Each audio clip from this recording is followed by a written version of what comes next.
کوئی شک نہیں. یہ بات آپ پہلے گزر چکی ہے، آپ نے سنا ہے یہ درس. پھر ساتھ یہ بھی فرمایا ہدی للمتقین، یہ ہدایت ساری کائنات کے لیے. قرآن ساری ہدایت کے لیے قیامت قائم ہونے تک یہ کتاب ہدایت ہے، لیکن ہر کوئی اس سے ہدایت حاصل نہیں کر سکے گا. اس سے کتاب وہی حاصل کر سکے گا جس کے دل میں خوف خدا ہوگا. ہدی للمتقین. پھر یا اللہ وہ کون لوگ ہیں جو متقی ہیں؟ ہر کوئی اپنے آپ کو اچھا کہتا ہے. ظاہر ہم یہاں جتنے بیٹھے ہوئے ہیں جس سے آپ پوچھیں گے وہ دوسرے پر تنقید کرے گا، اپنے آپ کو وہ پاک سمجھے. یہ تو ہے، یہ ایک فطرت ہے. لیکن اللہ تعالیٰ نے فرمایا نہیں. ہدی للمتقین الذین یؤمنون بالغیب. اس کی پہلی نشانی یہ ہوگی جو بات نبی پاک صلی اللہ علیہ وسلم سے سنے اس پر وہ ایمان رکھے کہ حضور نے جو کچھ فرمایا وہ سچ ہے. حضور نے فرمایا تمہارے ساتھ 2 فرشتے ہیں، لیکن اگر کوئی بندہ یہ کہے کہ میں دیکھ کر ان پر ایمان لاؤں گا تو ساری عمر وہ ایمان لا ہی نہیں سکتا.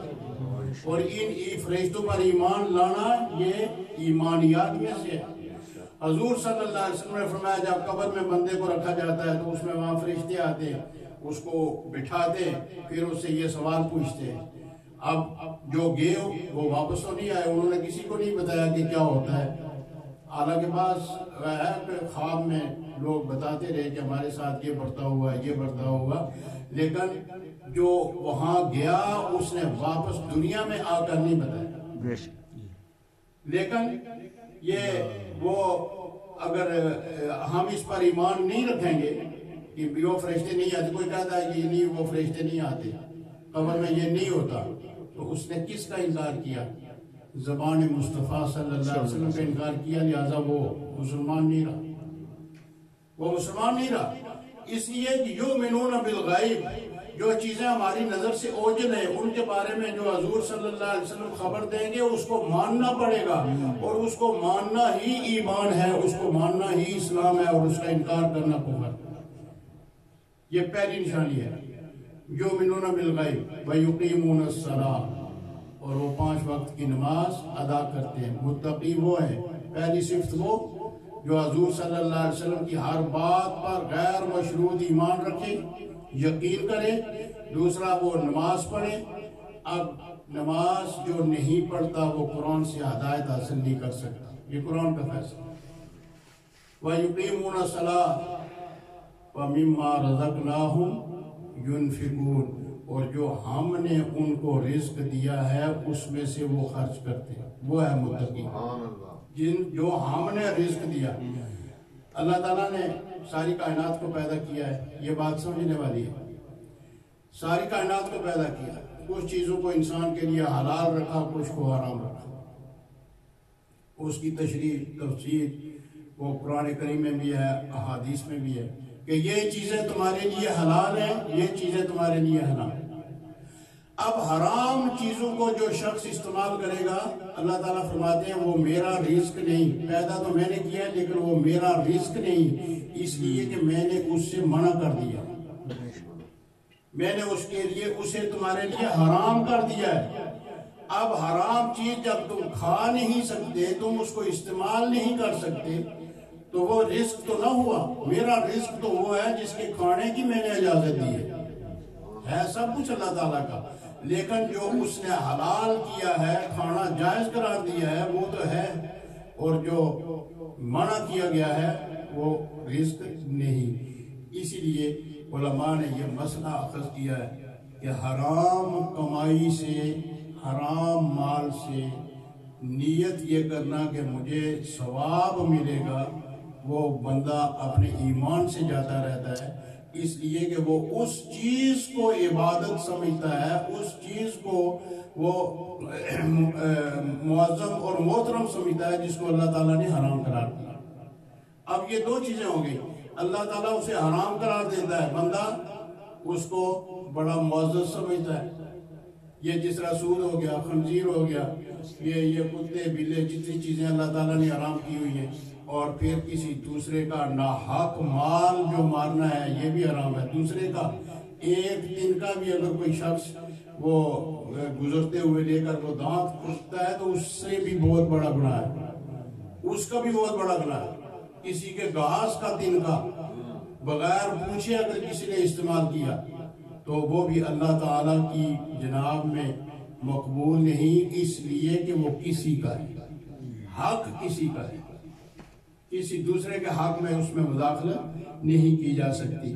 تو انبیاء کی بات ہو رہی تھی کہ انبیاء اللہ تبارک و تعالیٰ نے وہ فرمایا کہ انعم اللہ علیہم من النبیین والصدیقین، نبیوں کے بعد صدیق، والشہداء پھر شہید، والصالحین پھر نیک اور برگزیدہ لوگ۔ نیک لوگ وہی ہوتے ہیں جو اللہ کے حکم کو مانتے ہیں اور جن چیزوں سے اللہ تعالیٰ نے منع کیا ہے اس کے کبھی قریب نہیں جاتے۔ یہ نیک کی تعریف ہے کہ فرض واجب کو وہ چھوڑتے نہیں اور حرام اور مکروہ کے قریب جاتے نہیں، یہ ہے نیکی کی تعریف۔ تو یہ چار طبقے یہ اس میں آتے ہیں متقین، یہ چار طبقے متقین میں آتے ہیں، متقین میں، اور یہی قرآن سے ہدایت حاصل کرنے کے اہل ہیں۔ اللہ تعالیٰ نے فرمایا اولئک علی ھدی من ربہم واولئک ھم المفلحون، یہی لوگ ہدایت پر ہیں اور یہی کامیاب ہونے والے ہیں۔ اب انبیاء کی تعظیم میں سب سے پہلی بات آدم علیہ السلام کو اللہ تعالیٰ نے پیدا فرمایا، پھر فرشتوں کو سجدہ کرنے کا حکم دیا، فرشتوں کو سجدہ کرنے کا حکم دیا آدم علیہ السلام۔ اس میں حکمتیں کیا تھی؟ بہت ساری حکمتیں ہیں اس میں، اور ان میں سب سے بڑی حکمت یہ ہے کہ انبیاء کی تعظیم تاکہ قیامت قائم ہونے تک لوگ سمجھتے رہے۔ اللہ رب العالمین نے پہلے پارے میں ہی اس واقعے کو نقل کیا، وَإِذْ قَالَ رَبُّكَ لِلْمَلَائِكَةِ إِنِّي جَاعِلٌ فِي الْأَرْضِ خَلِيفَةً، اور جب ان کو بنایا تو پھر کہا کہ ان کو سجدہ کرو، تو سب نے سجدہ کیا الا ابلیس، لیکن شیطان نے سجدہ نہیں کیا۔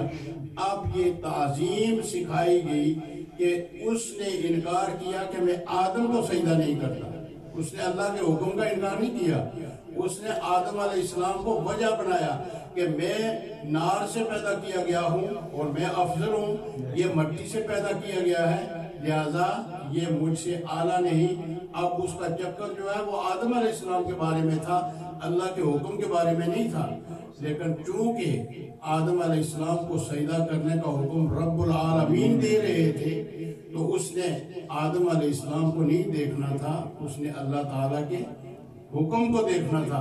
اور یہ بھی بات آج بھی آپ دیکھیں کہ یہ جو دوسرے ملکوں کے سفیر ہوتے ہیں جب وہ کوئی حکم لے کر آتے ہیں تو وہ سفیر کا حکم نہیں ہوتا، وہ حکم پیچھے سے حکومت کا ہوتا ہے، حکومت کا حکم ہوتا ہے۔ یہی بات ہے کہ جب اللہ تبارک و تعالیٰ نے آدم علیہ السلام کو یعنی مقام سجدہ پر کھڑا کر کے فرمایا کہ سجدہ کرو، تو اب وہ سجدہ آدم علیہ السلام کو نہیں تھا، وہ اللہ کا حکم تھا، وہ اللہ تعالیٰ کا حکم تھا، اور اس حکم سے جب اس نے انکار کیا تو وہ ہمیشہ کے لیے لعنتی قرار دے دیا گیا، وہ ہمیشہ کے لیے ملعون ہو گیا، وہ ہمیشہ کے لیے یہ اللہ تعالیٰ نے اس کو دھتکار دیا۔ اور پھر اس کے بعد ایک آیت مبارکہ آگے آتی ہے کہ وَمَنْ أَظْلَمُ مِمَّنْ مَنَعَ مَسَاجِدَ اللَّهِ، یہ بڑی اہم آیت ہے۔ وَمَنْ أَظْلَمُ مِمَّنْ مَنَعَ مَسَاجِدَ اللَّهِ أَن يُذْكَرَ فِيهِ اسْمُهُ وَسَعَىٰ فِي خَرَابِهَا أُولَٰئِكَ مَا كَانَ لَهُمْ أَن يَدْخُلُوهَا إِلَّا خَائِفِينَ لَهُمْ فِي الدُّنْيَا خِزْيٌ وَلَهُمْ فِي الْآخِرَةِ عَذَابٌ عَظِيمٌ۔ یہ وہ اللہ کے نبی ہے، یہ اللہ کے گھر ہے، سبحان اللہ، بات تو اللہ تعالیٰ کی ہے، وہ اللہ کے نبی ہیں، ان کی تعظیم، یہ اللہ کے گھر ہے، ان کی تعظیم، بیت اللہ اللہ کا بڑا گھر ہے اور اس کی بڑی تعظیم۔ رسول اللہ صلی اللہ علیہ وآلہ وسلم نے جو بھی مسجد بنائی یا جس کے بنانے کا حکم دیا اللہ کا گھر ہے، اور اس کی تعریف ہی الگ ہے۔ اس کی تعریف یہ ہے کہ اس پر کسی کا نام نہیں بولتا اور نہ یہ کسی کی وراثت میں جا سکتی ہے، اب یہ سجدے کے لیے بنائی ہے، جب تک یہ قائم رہے گی اس میں سجدہ ہی ہوتا رہے گا اور کچھ بھی نہیں ہوگا۔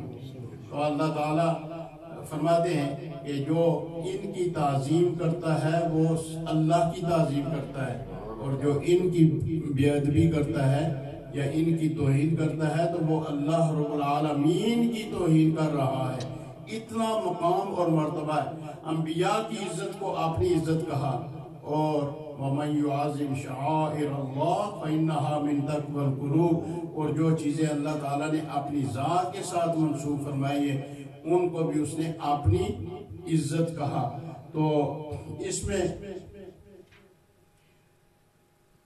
جو پہلے اس سے تھوڑی سی وہ آیات ہیں کہ بعض لوگوں نے موت کا انکار کر دیا، بعض نے جب دیکھا کہ لوگ مر رہے ہیں تو پھر انہوں نے کہا نہیں موت تو ہے۔ اور آج دنیا میں یہ ہے کہ اس موت کا انکار کرنے والا کوئی نہیں، مطلب مسلمان بھی مانتے ہیں کہ موت ہے، کافر بھی مانتے ہیں موت ہے، ہر ایک مذہب یہ مانتا ہے کہ موت کو کوئی روک نہیں سکتا، کیونکہ بڑے بڑے ڈیولپ ملکوں میں بھی لوگ اسپتالوں میں مر رہے ہیں، ڈاکٹر بڑے بڑے مر رہے ہیں۔